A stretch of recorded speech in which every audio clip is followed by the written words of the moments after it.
नमस्कार विद्यार्थियों, कक्षा 11 सब्जेक्ट मैथ आपका टॉपिक चल रहा था तीसरा चैप्टर त्रिकोणमितीय फलन। त्रिकोणमितीय फलन में मैं आपको 3.1 चैप्टर के क्वेश्चन भी करा चुका हूँ। अब उससे की नेक्स्ट जो थ्योरी है वो मैं आपके सामने शुरू करने जा रहा हूँ। नेक्स्ट टॉपिक है इसमें चतुर्थांश नियम।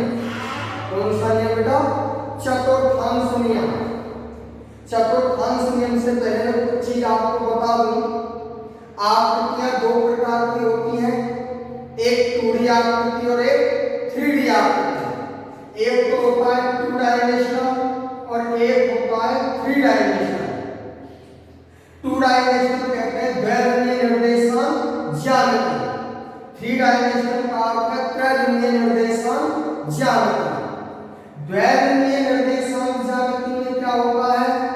वे आकृतियां जिनमें केवल लंबाई और चौड़ाई का ज्ञान हो, जिनमें केवल लंबाई और चौड़ाई का ज्ञान हो, वे 2D आकृतियां कहलाती हैं। और वे आकृतियां जिनमें लंबाई और चौड़ाई के साथ साथ गहराई ऊंचाई का भी ज्ञान हो, तो वे आकृतियां कौन सी कहलाती हैं? 3D आकृतियां कहलाती हैं।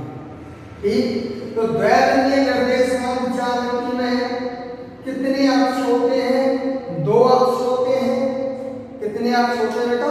2।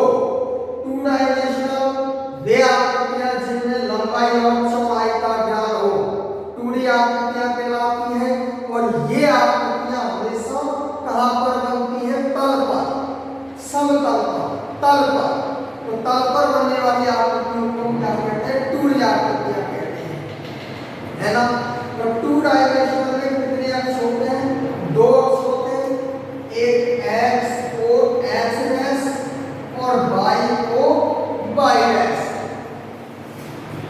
ये दोनों अक्ष परस्पर कैसे होते हैं? तो लंबवत। कैसे होते हैं? लंबवत। ये दोनों अक्ष कहां स्थित है? तल पर। ये दोनों लंबवत रेखाएं, ये दोनों लंबवत अक्ष तल को हमेशा कितने भागों में विभाजित करते हैं? 4 भागों में डिवाइड करते हैं। कितने भागों में? 4 भागों में। ये चारों भाग क्या कहलाते हैं बेटा? चतुर्थांश कहलाते हैं। प्रत्येक भाग को हम क्या कहते हैं? चतुर्थांश। ये पहला चतुर्थांश, दूसरा चतुर्थांश, तीसरा चतुर्थांश, चौथा चतुर्थांश। समझ आ गया? कहने का अर्थ है कि तल पर कितने अक्ष होंगे? 2। एक x को x डैश और एक y को y डैश। ये दोनों अक्ष परस्पर कैसे होंगे? लंबवत। और ये दोनों अक्ष मिलकर के तल को कितने भागों में विभाजित करते हैं? 4 भागों में। और ये चारों भागों में से प्रत्येक भाग को क्या कहा जाता है? चतुर्थांश कहा जाता है।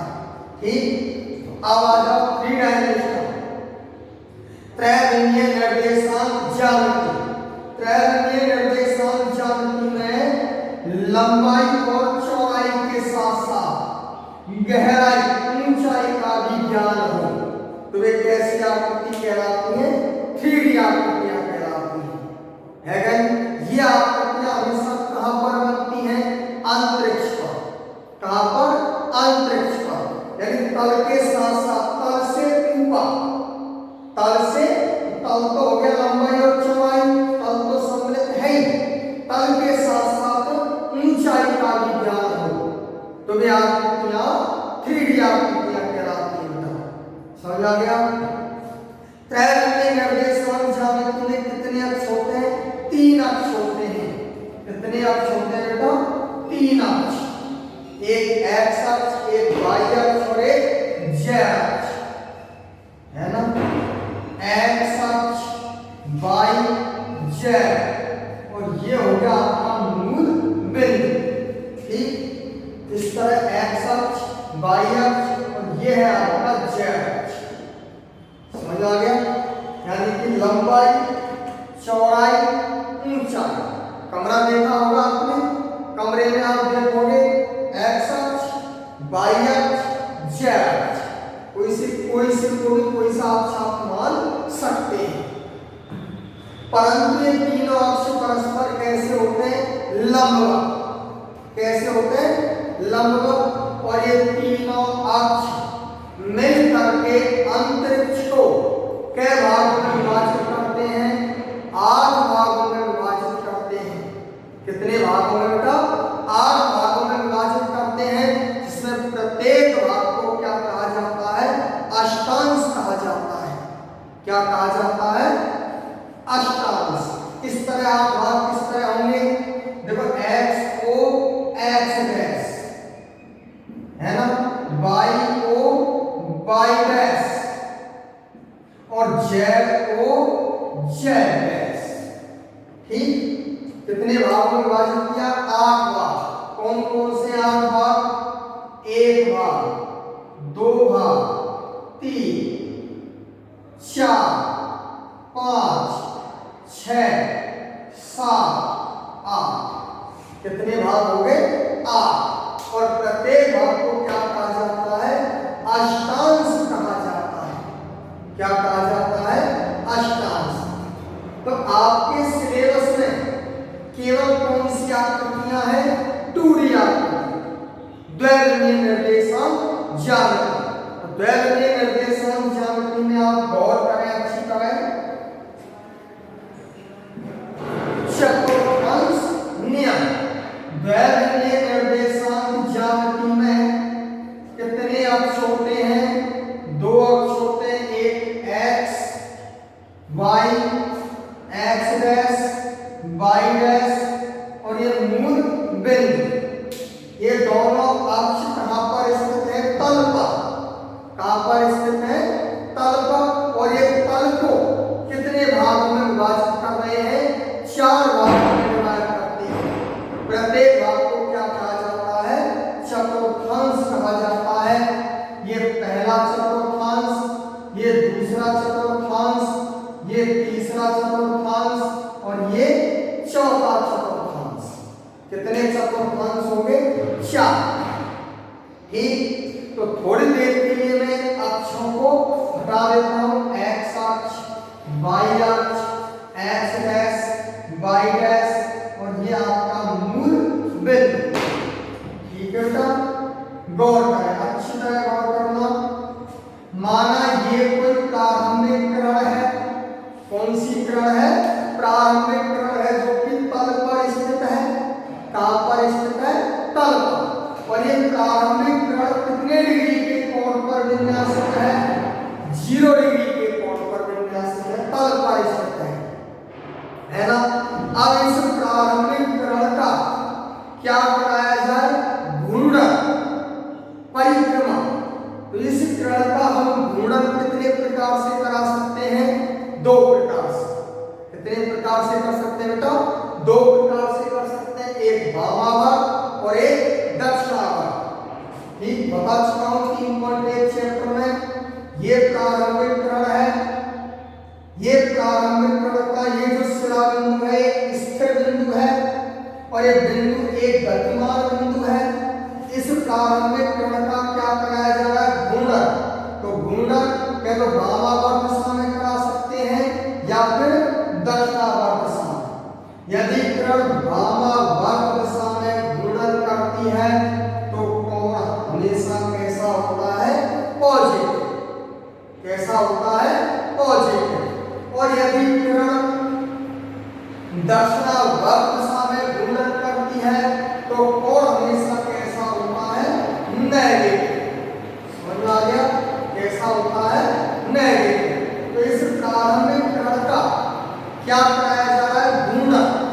घूर्णन कराने पर यदि किरण वामावर्त दिशा में घूर्णन करती है तो कोण हमेशा कैसा रहेगा? धनात्मक, पॉजिटिव। और यदि किरण दक्षिणावर्त दिशा में घूर्णन करती है तो कोण हमेशा कैसा बनता है? नेगेटिव। समझ में आ गया? अब इस किरण का घूर्णन करा रहे हैं। एक किरण कितने डिग्री के कोण पर विन्यासित है? 0 डिग्री के कोण पर। घूर्णन करती हुई किरण कहां आ गई? 90 डिग्री के कोण पर, जो कि आपका 90 डिग्री। ठीक। फिर गुणन करती हुई कहाँ आ गई 180 डिग्री। फिर गुणन कराया कहाँ पहुंच गई 270 डिग्री और फिर आ गया आपका 360 डिग्री। ठीक। मेरा कहने का आपने गोल चांदा देखा होगा, तो गोल चांदे में आपने और देखे होंगे गोल चांदा जो होता है 0, 90, 180, 270, 360। इस क्रम में कितना परिक्रमण पूरा कर लिया? एक परिक्रमण पूरा करने पर कितने डिग्री का कोण बनाएगी? 360 डिग्री। वो बनाती है कि नहीं बनाती? बनाती है। ध्यान आ गया होगा। दूसरी बात ध्यान दें, कितना भी गुणन करा लो, 1 राउंड कर दो, 2 कर दो, 3 कर दो, 4 कर दो, 5 कर दो, कितने राउंड कर दो, अगर फर्क पड़ने वाला कुछ नहीं है। ठीक। हमें तो केवल कितना राउंड करना है? 1, ओनली 1 राउंड। राउंड में आपको बता दूं, पहला राउंड है आपका 9 का पहला याद रखिए, 0 के बाद 9, 9 1 9 90, 9 दूनी 18 180, 9 3 27 270, 9 4 36 360। अब दूसरा राउंड शुरू कर रहे हैं। 9 5 45 450, 9 6 54 540, 9 7 63 630 और 9 8 72 720। कितने राउंड हो गए? 2 राउंड हो गए। दूसरा परिक्रमण हो गया। और भी आप बता सकते हैं 9 9 81 810, 9 9 90 900, 990 और 1080। कितने राउंड हो गए बेटा? 3 राउंड हो गए। 3 राउंड। तो कितने भी राउंड करा लो फर्क कुछ नहीं पड़ेगा, केवल आपको 1 राउंड आना चाहिए। हमें केवल कितने राउंड करने? सिर्फ 1 राउंड करना है। 1 राउंड हो गया आपका कितने का बेटा? 360 डिग्री। ध्यान आ गया होगा। आप ध्यान दें आप। ठीक। अब एंगलों पर आने कोण रखे पटी होनी चाहिए, सेट होना चाहिए दिमाग में 0, 90, 180, 270 और 360। ठीक। अब ध्यान दें, यदि किरण वामावर्त दिशा में घूर्णन करती है तो कोण हमेशा कैसा रहता है? पॉजिटिव। चलिए positive 0 plus theta, 0 plus theta, theta 0 plus theta. वामावर्त समय फिर 90 plus theta, 180 plus theta, 270 plus theta, 360 plus theta. समझ में आ गया? कौन सा राउंड किया है? वामावर्त दिशा में घूर्णन किया है। वामावर्त दिशा में घूर्णन करने पर कोण हमेशा कैसा रहता है? पॉजिटिव। देख रहे हैं आप। अब आ जाओ दक्षिणावर्त दिशा में घूर्णन कराएंगे तो कोण कैसा चलेगा? नेगेटिव। ठीक। बोलिएगा 0 minus theta, 270 minus theta, 180 minus theta, 90 minus theta और 360 माइनस थीटा। समझ आ गया? ये आपके क्या निकल के आगे? एंगल, कोण आगे कोण। ठीक। परंतु ये कोण आपको रटे पिटे होने चाहिए। कैसे होने चाहिए बेटा? रटे पिटे आपको पता होना चाहिए कि कौन सा एंगल कौन से चतुर्थांश में है। प्रथम चतुर्थांश में 0 प्लस थीटा, 90 माइनस थीटा और 360 प्लस थीटा। हमेशा कौन से चतुर्थांश में आता है? पहले चतुर्थांश। याद रखना आपकी देसी भाषा में आगे बढ़ते हो, आगे बढ़ने का मतलब है पॉजिटिव और पीछे हटने का अर्थ है नेगेटिव। समझ आ गया? लेकिन दिमाग में एंगल सेट होने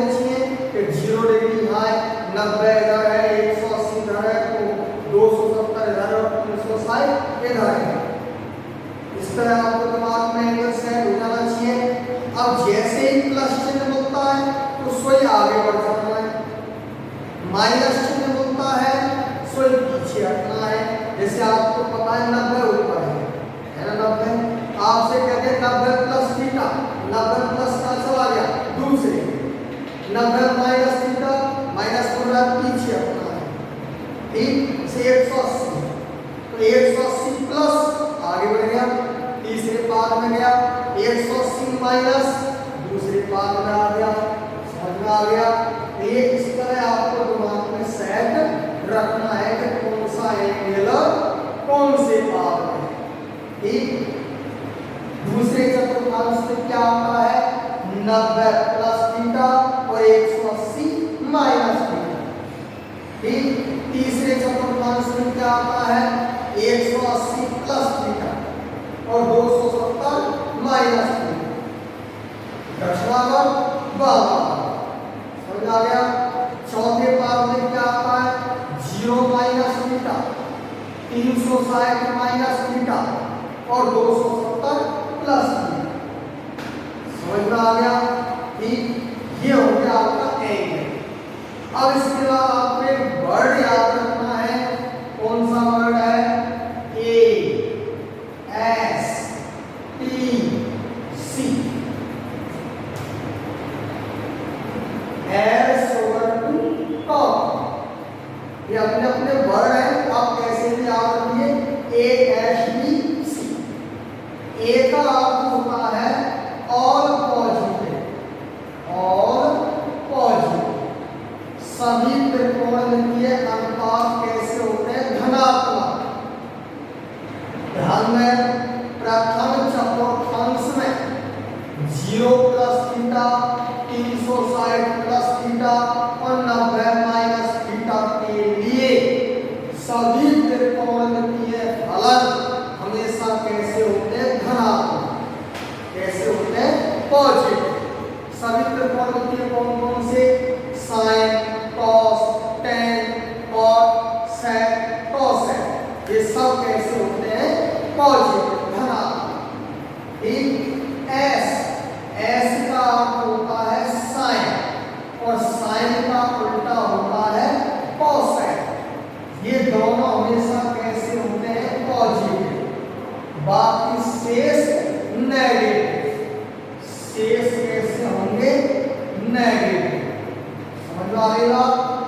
कौन से चतुर्थांश में दूसरे चतुर्थांश में 90 प्लस थीटा और 180 माइनस थीटा के लिए साइन और कोसेक पॉजिटिव रहेंगे, बाकी शेष नेगेटिव रहेंगे, है ना। और शेष कौन कौन से दूसरे चतुर्थांश में कॉस, सेक, टेन और कॉट, ये हमेशा कैसे रहेंगे नेगेटिव, बाकी सब कैसे होंगे पॉजिटिव। तीसरे चतुर्थांश में टी, टी का अर्थ होता है टेन और टेन का उल्टा होता है कॉट। ये दोनों हमेशा कैसे होते हैं पॉजिटिव, बाकी शेष नेगेटिव, समझ में आ रहा है बात। ध्यान में तो ये चीज दोनों याद रखनी है, एंगल भी याद रखना है और वर्ड भी याद रखना है, बस दो ही चीजें इसमें। तीसरे चतुर्थांश में क्या आता है 180 प्लस थीटा आता है और 270 माइनस थीटा आता है, तो 180 प्लस थीटा और 270 माइनस थीटा के लिए टेन और कॉट पॉजिटिव रहेंगे, बाकी सब नेगेटिव होंगे, बाकी शेष कैसे होंगे नेगेटिव। नेगेटिव कौन कौन से यहाँ पर कौन कौन से त्रिकोणमितीय फलन नेगेटिव हैं साइन, कॉस, सेक, कोसेक, नेगेटिव, टेन और कॉट पॉजिटिव, समझ आ गया। चौथे चतुर्थांश में क्या आता है 0 माइनस थीटा, 360 माइनस थीटा और 270 प्लस थीटा, है ना। के लिए सी, सी का होता है कॉस और ये हमेशा कैसे रहते हैं पॉजिटिव, बाकी शेष कैसे होंगे नेगेटिव। समझ आ गया। चौथे चतुर्थांश में 0 minus theta, 360 minus theta, 270 plus theta के लिए कॉस पॉजिटिव रहेगा, सेक पॉजिटिव रहेगा, बाकी शेष नेगेटिव रहेंगे। ये होगा आपका चतुर्थांश नियम। बेटा तो इस चतुर्थांश नियम में केवल और केवल आपको दो चीज याद है, ये हमेशा के लिए आपके दिमाग में सेट रहना चाहिए हर वक्त। सेट रखने के दो ही फंडे हैं। पहली बात तो ये एंगल आपको रखे होने चाहिए 0 डिग्री, 90 डिग्री, 180 डिग्री, 270 डिग्री और 360 डिग्री। ये एंगल आपका डायग्राम दिमाग में सेट है तो आप प्लस और माइनस चिन्ह से तुरंत बता दोगे। प्लस चिन्ह का अर्थ है आगे बढ़ना और माइनस चिन्ह का अर्थ है पीछे हटना। अपनी भाषा में समझा रहा हूं मैं, ठीक है बेटा। किताबी ज्ञान एक अलग चीज है और अपनी भाषा में समझना एक अलग चीज है। आप कैसे याद रखें यह आपके ऊपर निर्भर करता है, ठीक बेटा। दूसरी बात अभी याद रखना है कि 90 प्लस कौन सी में है, 180 माइनस थीटा कौन सी में है, 180 प्लस थीटा कौन सी में है, 270 माइनस थीटा कौन सी में है। ये चतुर्थांश आपको याद रखने होंगे, ठीक। तीसरी बात क्या है बेटा कि ये वर्ड आपको याद रखना था ASTC। ए का होता है और पॉजिटिव, सभी त्रिकोणीय फलन प्रथम चतुर्थांश में पॉजिटिव होते हैं। एस का होता है मैंने साइन और कोसेक पॉजिटिव, बाकी शेष नेगेटिव। तीसरे चतुर्थांश में टी आता है tan cot पॉजिटिव, बाकी सब नेगेटिव।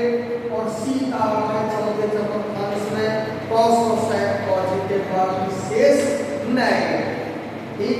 अब इसके बाद आपको नियम याद रखने हैं। क्या याद रखना है? नियम के लिए मैंने बता चुका हूँ थोड़ा सा, 3.1 चैप्टर में कराया था कोणों के मापन की पद्धति, याद है ना। कितनी पद्धतियां बताई थी मैंने? 3। कौन कौन सी? साष्टिक पद्धति, शतांश हेंज पद्धति और वृत्तीय पद्धति।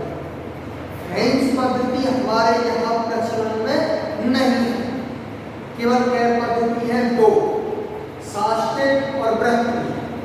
साष्टिक पद्धति में कोणों को डिग्री में मापा जाता है और वृत्तीय पद्धति में कोणों को रेडियन में मापा जाता है। इसमें मापा जाता है रेडियन में। तो मैं बता चुका हूँ डिग्री को रेडियन में बदलना और रेडियन को डिग्री में बदलना, ठीक है। तो ये एंगल आपको डिग्री में भी लिखना आना चाहिए और रेडियन में भी लिखना आना चाहिए। नहीं आता हो तो बदलना मैं आपको सिखा चुका हूँ। डिग्री को रेडियन में बदलना और रेडियन को डिग्री में बदलना, यदि याद हो, है ना।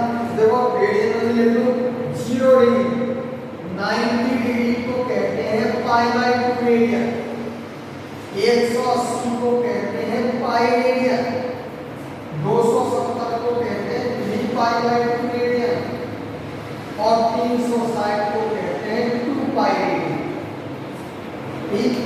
याद रखना 0, पाई, 2π, 3π, 4π, 5π, 6π, 7π, 8π। बोल रहा है कौन सा कहाँ बोल रहा है? याद रखना है आपको 0 पाई, पाई माइनस एक्स अक्ष पर है, 2 पाई प्लस एक्स अक्ष पर है, बोला है क्या नहीं। 3 पाई इधर आ गई, 4 पाई इधर आ गई, फिर 5 पाई इधर आ गई, 6 पाई इधर आ गई। इसी प्रकार 5/2, 3π/2, 5π/2, 7π/2, 9π/2, 11π/2 मालूम चल रहा है कौन सा एंगल कौन सी अक्ष पर है, ये याद रखना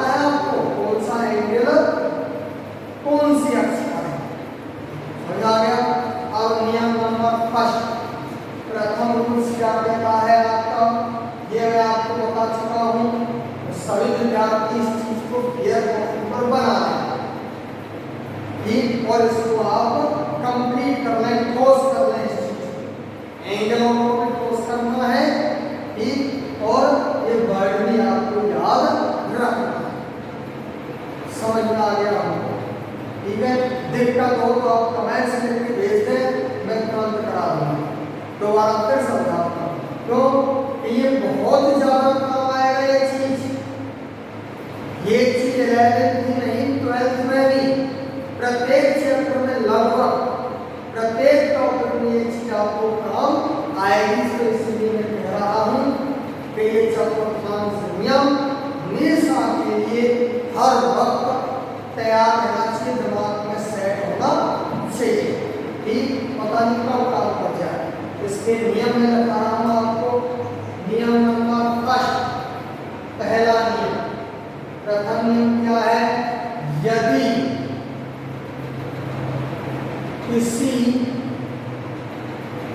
कोण में, यदि किसी कोण में 0, पाई, 2 पाई, 3 पाई डॉट डॉट डॉट 12 है ना, 0 पाई, 2 पाई, 3 पाई, 4 पाई, 5 पाई डॉट डॉट डॉट 12 है क्या नहीं? दिखाई दें, दिखाई दे तो हम कोई परिवर्तन नहीं करते हैं,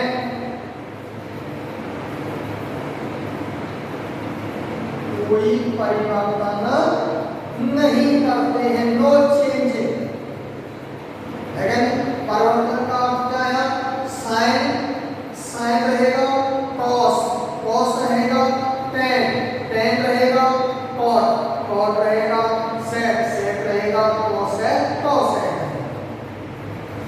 नियम नंबर दूसरा इसका समझिए आप, 0 डिग्री दिखाई दे जा, 180 डिग्री दिखाई दे जा, 360 डिग्री दिखाई दे जा, 720 डिग्री दिखाई दे जा, 540 डिग्री दिखाई दे जा, है ना?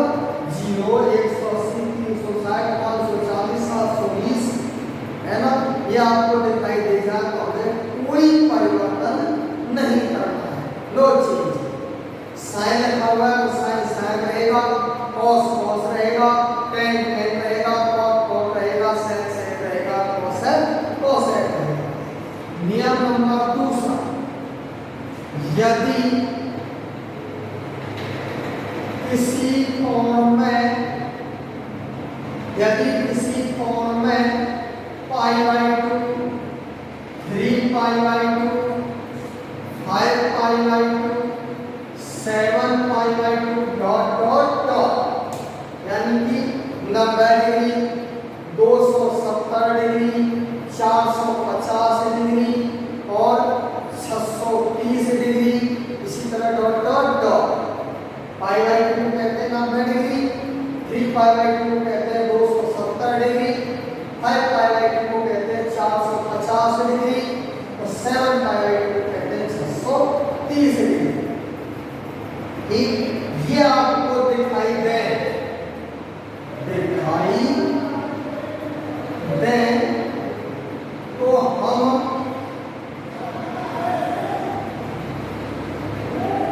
निम्न प्रकार का परिवर्तन करते हैं, हम निम्न प्रकार का परिवर्तन करते हैं। क्या परिवर्तन करते हैं बेटा? साइन का कॉस और कॉस का साइन, उल्टा नहीं है, साइन का कॉस करेंगे और कॉस का साइन करेंगे, टेन का कॉट और कॉट का टेन, सेक का कोसेक और कोसेक का सेक का। समझ आ गया? याद रखना है कब चेंज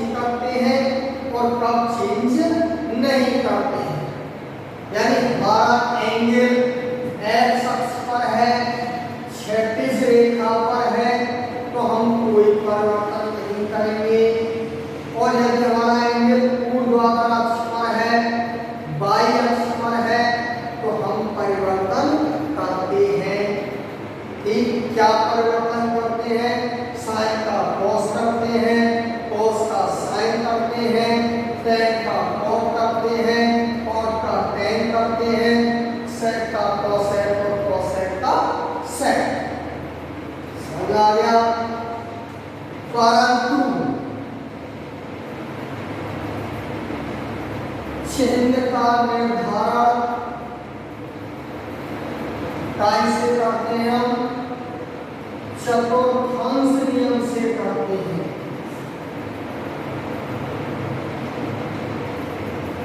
चिन्ह का निर्धारण चतुर्थांश नियम से करना होगा। कैसे करना होगा बताऊंगा आगे।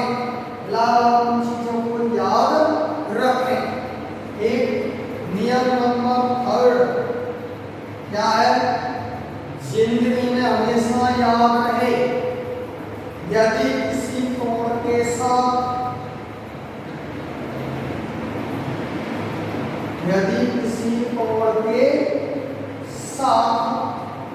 To pi, 4 pi, 6 pi, 8 pi, dot dot dot 2n pi, n belongs to natural number, जोड़ दें तो उस कोण पर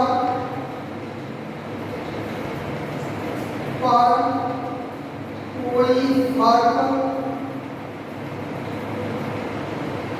नहीं पड़ता है। समझ आ गया? यदि किसी कोण के साथ 2 पाई, 4 pi, 6 pi, 8 pi, dot dot dot 2n पाई जोड़ दिया जाए, जोड़ दे तो उस कोण पर कोई फर्क नहीं पड़ता है। इसका अर्थ बता दूं, 2 पाई का अर्थ है 360 डिग्री, यानी एक परिक्रमा, एक चक्कर पूरा करना। कितना राउंड कर दिया? एक राउंड। अब 4 पाई का अर्थ है 720 डिग्री। कौन सा राउंड हो गया? दूसरा राउंड। 360 गुणा 2 720, दूसरा राउंड हो गया। फिर तीसरा राउंड कर दो 6 पाई, 1080 है कहीं, डॉट डॉट डॉट, कितने भी राउंड कर लो, लेकिन कोण में कोई फर्क नहीं पड़ता है। ठीक, परंतु याद रखना चिन्ह का जो निर्धारण करते हैं वो हम चतुर्थांश नियम से करते हैं। इससे करते बेटा चतुर्थांश नियम से, है ना? तो मैं एक चीज बता चुका हूँ आपको, ज्यादा कुछ याद नहीं रखना है, केवल एक राउंड याद रखना है बस, है क्या नहीं? क्या राउंड है? 0, 90, 180, 270, 360। 0, 180 और 360 दिखाई दे रहे हैं तो कोई परिवर्तन नहीं करना है। 90 और 270 दिखाई दे जाए तो परिवर्तन करते हैं। अब क्या परिवर्तन करते हैं ये आपको आना चाहिए। साइन का कॉस, कॉस का साइन, टेन का कॉस, कॉस का टेन, सेक का कोसेक और कोसेक का सेक। परंतु चिन्ह का निर्धारण चतुर्थांश नियम से किया जाता है। ठीक, तो ये हो गया आपका चतुर्थांश नियम। ठीक, तो ये पूरा आपको तैयार हुआ है चतुर्थांश नियम का। तो ये पहला आपको ये बनाना आना चाहिए या याद रखना चाहिए हमेशा। और इसके साथ साथ ये 3 नियम है, ज्यादा नहीं है, बस ये 3 नियम आपको याद रखने चाहिए। ठीक, अब इनसे हम फॉर्मूला कैसे तैयार करेंगे, है उस चीज को हम आपको अगली वीडियो में बताएंगे, नेक्स्ट वीडियो में बताएंगे आपके लिए। लाल सभी विद्यार्थी यहाँ तक कंप्लीट कर लें। बेटा आज का वीडियो हम यहीं समाप्त करते हैं। यहाँ तक आप कंप्लीट कर लो। किसी प्रकार की समस्या है तो आप कमेंट्स लिख के भेज दो, हम आपकी समस्या का समाधान करेंगे। ठीक, समझ में नहीं आया हो तो भी बता देना, मैं दोबारा फिर समझाऊंगा इस चीज को, क्योंकि ये बहुत महत्वपूर्ण चीज है, बहुत ज्यादा काम आएगी 11वीं में भी और 12वीं में। ठीक है बेटा, इसलिए आप इस चीज पर फोकस करें, अध्ययन करें, स्टडी करें। ठीक, और यहाँ तक आप कंप्लीट कर लें। ये चीज आपकी कंप्लीट होगी तो ही आगे के क्वेश्चन समझ में आएंगे, वरना बिल्कुल समझ में नहीं आएगा।